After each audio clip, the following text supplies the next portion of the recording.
পড়াশোনা করা এবং দেশ গঠনের উপযোগী হওয়ার জন্য শরীর চর্চারও দরকার আছে।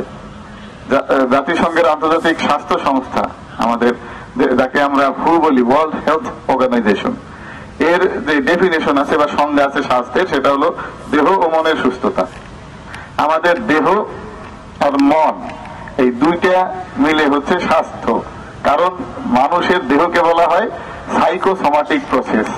সাইকি মানে আত্মা, সোমাটোস মানে শরীর বা দেহ, এই দুইটা এক হয়ে সাইকোসোমাটিক প্রসেস হয়, মানে মনোদৈহিক একটা ব্যবস্থা মানুষের শরীর।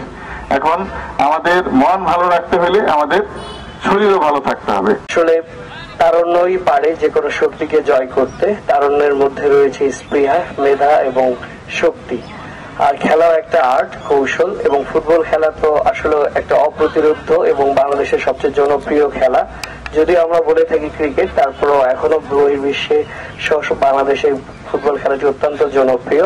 এগুলোকে আনতে পারি, তাহলে সমাজের যে অসংলগ্ন কাজগুলো রয়েছে, এই যে বিভিন্ন ধরনের মাদকতা, বিভিন্ন ধরনের নেশাগ্রস্ততা, মদ, গাঁজা, ফেন্সিডিলিয়া বা মানুষের যে চুরি, ডাকাতি, রাহাজানি, হত্যা, খুন, এই যে এই সমস্ত জিনিসগুলো থেকে মানুষকে একটু যাতে না ঢোকে, আমরা যাতে না ঢোকে, সেই বিষয়ের দিকে খেয়াল রেখেই কিন্তু উনি খেলাধুলার প্রতি অত্যন্ত আগ্রহী। উপজেলার সাথে সিঙ্গাইর উপজেলা প্রতিযোগিতা করবে। আমাদের মাঝে অনুমোদন উপস্থিত আছেন, স্বাস্থ্যের কারণে আমরা ওখানে ফুটবল খেলাটি করতে পারিনি। এই জন্য এই পুরো সেট আপ এবং এই সার্বিক ব্যবস্থাপনায় যারা আছেন তাদের প্রতি আমি